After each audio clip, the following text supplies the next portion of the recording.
네, 감사합니다. 오늘은 종부세 내야 할 아파트 8만 가구 늘었다라는 기사를 가지고 좀 말씀을 드려보려고 하는데요. 2019년도 드디어 주택 가격, 공동주택 공시가격가가 공개가 됐습니다. 그래서 오늘 이거 가지고 좀 많은 예, 분들하고 지금 얘기 나누고 카톡 나누고 그랬었는데요. 한번 대략적으로 보면요. 일단은 서울 공시가격은 평균 14% 올랐다고 하는 것들이고요. 보유세 부담 껑충입니다. 예, 껑충이라고 하는데 일단은 금액이 나온 건 아니기 때문에 계산해 봐야 될 것 같고요. 지금 올해 공시주택 가격 상승률 1위 지역은 과천이라고 하더라고요. 23%가 올랐다고 하고요. 여기 지금 그래프로 좀 나타났는데 일단은 이 17개 지자체 중에서는 광역 지자체 중에서는 서울이 제일 많이 올랐고요.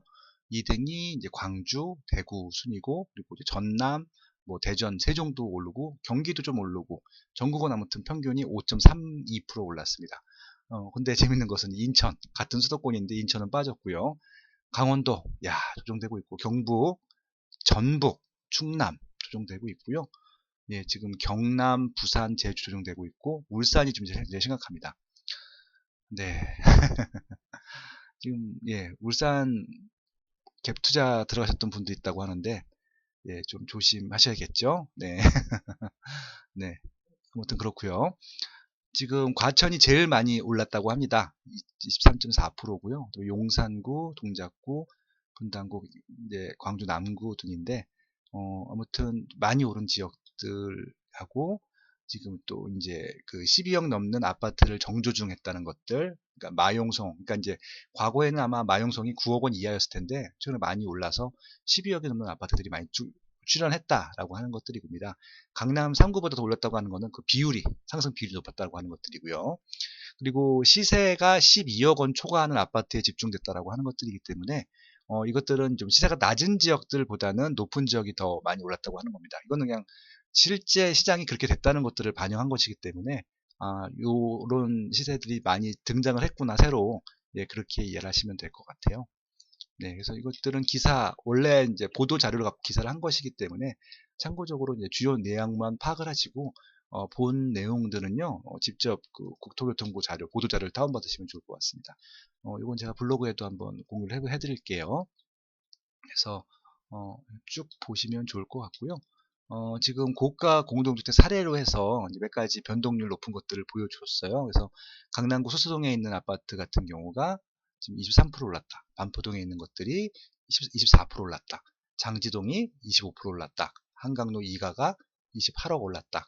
대구 수성구 두산동이 20% 올랐다라고 하는 것들이죠. 이 주택들의 공통점들은 모두 공시가격이 12억 원 이상 되는 것들인데요. 대구 수성구 같은 경우만 이제 10억, 이 정도 수성구에서 높은 가격이라고 보시면 좋을 것 같습니다.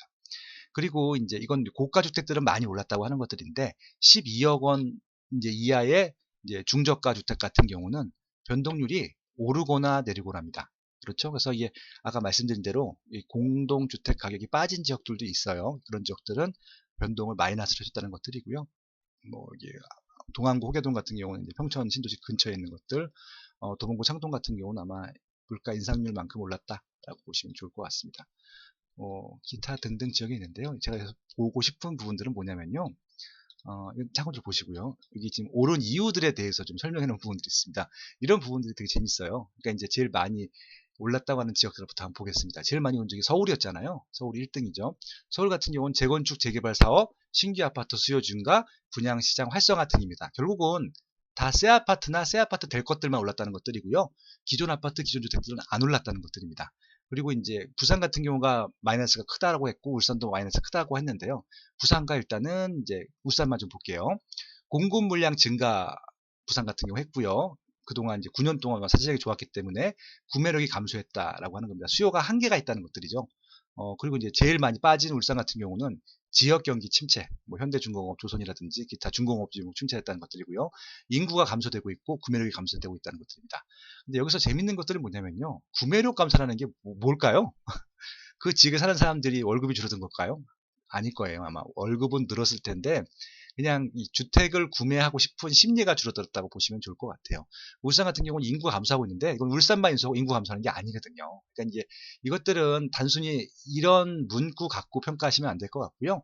왜냐하면 울산이나 부산이 그 전에도 안 올랐다라고 하면 이해를 하는데 엄청 올랐거든요. 그러니까 이게 울산 같은 경우도 그러니까 2010년도부터 15년도까지 제일 많이 오른 지역 중에 1, 2위를 갖는 지역이었습니다. 이제 그런 과정을 겪었기 때문에 지금 하락폭이 좀 크다라고 봐주시면 될 것 같아요. 그리고 이제 인구 감소 같은 경우는요, 수요가 감소하는 경향들이 있기 때문에 예, 그런 부분들. 왜냐하면 지금 인구 감소가 문제가 안 되는 게 인천은 인구가 늘었거든요. 근데 늘었는데 왜 마이너스가 됐을까요? 이런 것들은 해석이 안 되잖아요. 그러니까 이것들은 그 전에 가격이 올랐는지 양질의 주택이 공급되었는지 이런 거 갖고 따져보셔야지 단순히 이렇게 외부 변동 사유는 그냥 하나의 요인이지 이게 결정적인 요인은 아니라는 것들. 그러니까 이제 부동산이 왜 오르고 내리느냐에 따라서 좀 공부가 더 되었어야 되는데 그런 부분들에 대한 언급은 좀 부족한 예, 이유라고 보시면 좋을 것 같습니다. 이것들은 아마 추정을 했을 것 같고요. 이건 소비조사 해봐야 돼요. 이분들이 떻게 생각하고 있는지를 알아야지 아마 그 주택 심리를 정확히 알 수 있을 것 같습니다. 그리고 이제 여기 변동률 상위, 하위 5위구씩 나눠놨는데 전 이게 재밌더라고요. 일단 상위 지역이 과천, 용산, 동작, 분당, 광주 남구인데요.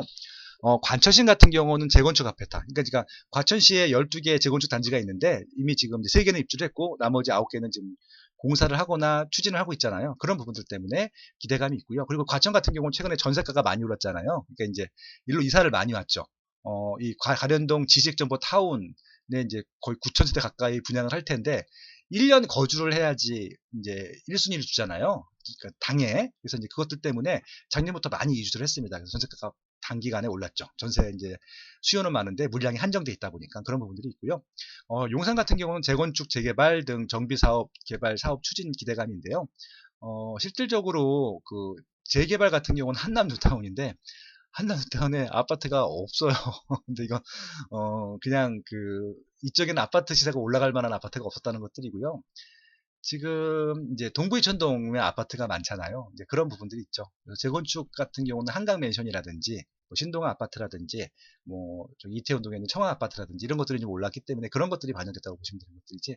지금 재개발 기대감 때문에 기존 아파트가 오르지는 않았습니다. 이것도 조금은 좀 수정을 해야 될 필요가 있을 것 같고요. 그리고 동작구 같은 경우는 흑성 뉴타운이 워낙 탄탄하게 지켜졌고 아크로리버 하이브 입주하면서 시세를 확 이끌었고요. 뉴타운 사업 같은 경우는 노량진, 예, 이거 좀 대박 입지잖아요. 이런 부분들은 아마 굉장히 많이 올랐죠. 예, 그런 부분들이 반영이 됐을 것 같습니다. 그리고 이제 서리풀 터널 개통 및 종합 행정타운 개발, 이거 지금 공사를 진행하고 있잖아요. 서리풀 터널 같은 경우는 이제 정보서 터널이라고 하는데 서초역하고 이제 그 이수역 사이에 있는 산이 있습니다. 예, 정보사 부지, 그러니까 군대였었는데 그 부대가 이전하고 그 부지에 있는 산을 통과하는 것들이죠. 예, 호재라고 제가 여러 번 강의에서 말씀드렸었는데 예, 그런 부분들 호재가 주변 시세에 좀 영향을 줬다라고 하는 것들입니다. 그리고 경기도에서는 이제 과천시 다음으로 가장 많이 올랐던 지역이 분당구인데 분당구는 제가 오늘 칼럼에도 썼듯이 재건축 리모델링 기대감이라는 게 있고요. 신분당산 연장 기대감도 있고 GTX 성남역 개발. 성남역은 임야역이랑 그 판교역 사이에 있는 역입니다. 성남역 하니까 저 구성남에 있으실 거라고 생각하는데 분당에 있습니다. 예, 그렇게 보시면 될 것 같고요. 광주 남구는 봉선동 지역 수요 증가, 효천지구, 그러니까 봉선동 바로 서남 쪽이죠. 서남 쪽에 위치한 게 효천지구가 있는데 1지구, 2지구가 지금 계속 입주를 하고 있습니다. 그리고 이제 주월동인 재건축 사업인데 왜 그게 빠졌을까요? 파쇼이 올렸다고 써야 되는 거 아닌가 모르겠네요. 아무튼 상위 지역 5위까지는 예, 이런 이유들이 있기 때문에 참고적으로 좀 봐주시면 될 것 같습니다. 이런 이유로 아마 이 지역에 좀 관심을 가졌구나라고 하는 것들이고요. 하위 지역입니다. 거제시, 안성시, 김해시, 충주시, 울산 동구 지역 예, 나왔는데 예, 거제시는 지금 조선업 불황이죠. 이것들은 이제 인구 감소 효과 중요한 게 아니라 일자리가 감소했기 때문에 좀 문제가 됐던 것들이 있고요. 그리고 또 분양을 또 많이 했어요. 한 것들 때문에 수요가 한정이 된 상태에서 공급량이 많아지다 보니까 당연히 하락을 하는 게 맞을 것 같고요. 이것들도 아마 그 이제 입주장이 끝나게 되면은 어느 정도 조정이 될 것 같습니다. 그리고 이제 최근에 현대중공업이 인수를 했잖아요. 예, 그런 부분들 반영이 될 거라고 보고 있습니다. 경기 안성시 같은 경우도 입주 물량이 좀 많다라고 하는 것들이고요. 김해시 같은 경우도 이제 지역 경기 둔화인데, 예. 그리고 또 신규 입주 물량도 좀 있고요. 근데 이건 지역에 따라 좀 다르기 때문에 김해시도 좀 꼼꼼히 보셔야 될 것 같고요. 충주시 같은 경우는 이제 그 혁신도시, 기업 도시죠. 기업 도시가 이제 저기 분양을 하고 있는데, 신규 분양이 많이 입주를 했다는 얘기고요. 그리고 노후 아파트 같은 경우는 이제 신규 아파트 수요가 차지 않은 상황에서 옮겨가다 보니까 이제 거기가 수요가 빠진 거죠. 그래서 하락을 했다는 얘기고요. 이것도 중요한 포인트 중에 하나일 것 같습니다. 그 울산 동구가 있는데요. 동구 같은 경우는 이제 이쪽에 그 제조업이 많은 지역들이잖아요. 거기에 이제 좀 지역 경기 둔한데, 뭐 동구만 문제겠습니까? 울산 같은 경우는 뭐 지금 다 문제죠. 예. 그래서 지금 울산 같은 경우도 지금 한동안은 좀 어려울 것 같다. 그래서 아까 갭 투자하시는 분들 조심하셔라라고 말씀을 드렸었습니다. 그 외에도 여러 가지 재밌는 이슈들이 있으니까요. 평형대별로도 나와 있고요. 그다음에 이제 지역 분석하기에 굉장히 좋은 자료들이 많이 나와 있습니다. 참고적으로 봐주시면 좋을 것 같고, 이건 제가 블로그에도 올려놓을 테니까 한번, 특히 이 Q&A 부분들 있잖아요. 예, 재밌는 부분들이 나오니까 특히 이제 세금에 민감하신 분들은 꼭 읽어보셨으면 좋겠습니다. 네, 오늘 여기까지 하겠습니다.